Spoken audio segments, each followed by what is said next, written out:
Entrez dans le bien-être. Son magasin ne ressemble à aucun autre. Il défie les modes et les temps. L'épicerie de Simon Diremzian est un ovni, ou plus exactement un emni, un magasin non identifié et non identifiable d'ailleurs. C'est en avril 1972 que Monique et Simon Diremzian arrivent à Luçon et prennent la suite d'un gérant à la tête d'une épicerie traditionnelle baptisée l'Union. Lui arrive de Lyon, il n'y connaît pas grand-chose, mais le couple va se lancer corps et âme pour faire tourner cette épicerie. Et à l'époque, si madame tient la boutique, lui s'occupe des tournées. C'était une épicerie traditionnelle et je faisais la Chine. Et à cette époque-là, on partait de 8 h du matin jusqu'à 6 h le soir. Et en hiver, on avait des loupiottes accrochées à l'arrière de la camionnette, parce que comme il faisait noir de bonne heure, à 5 h le soir, oui, j'en ai fait des kilomètres. Et dans les années 70, le passage de l'épicier dans les villages était un véritable événement. Surtout la clientèle, elle savait qu'on on faisait ce qu'on pouvait pour arriver à des heures régulières. Les gens nous attendaient. Là, c'était quelque chose de bien. Et surtout, en particulier, j'allais dans une maison. Mais la première des choses qu'il fallait faire, rentrer dans la cuisine, boire son café avec la goutte de gnôle. Et puis après, on commençait à faire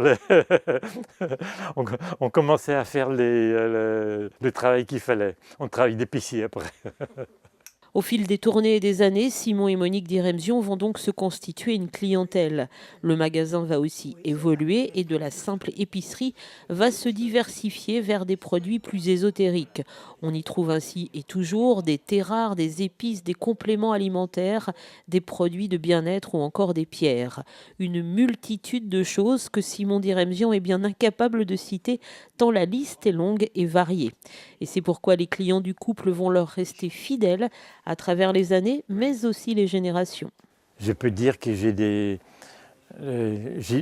est vrai que maintenant j'ai une clientèle qui se compte sur les doigts de la main, malheureusement. Ouais.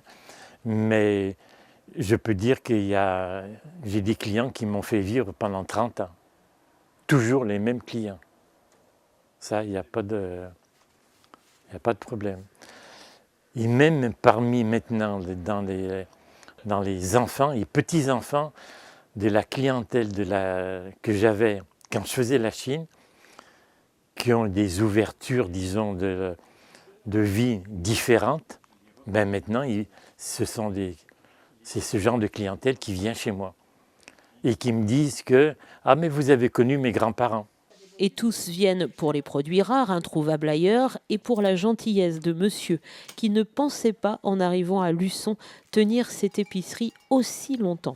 Non, je ne pensais pas faire 43 ans, non. Non, non. On aurait peut-être pu faire plus si la santé nous avait permis d'aller peut-être plus loin. Mais comme mon épouse, elle commençait à se sentir fatiguée, elle avait l'intention de s'arrêter. Mais elle ne s'est pas arrêtée du bon côté. Monique Diremzian décédera fin 2014 et depuis, si son époux continue, le cœur y est beaucoup moins. Mais difficile de l'imaginer ne pas travailler et ouvrir tous les matins cette épicerie devenue institution, un mot qu'il fait d'ailleurs beaucoup rire. Oh, j'en sais rien, vous savez. J'apprécierais que, que quelquefois certaines personnes ne m'oublient pas. Je le dis franchement. Parce que 43 ans c'est long, mais vous continuez ou pas? Qui vivra verra. Comprenez? Voilà. Mais Luçon sans l'épicerie de Simon Diremzian ne serait pas tout à fait Luçon.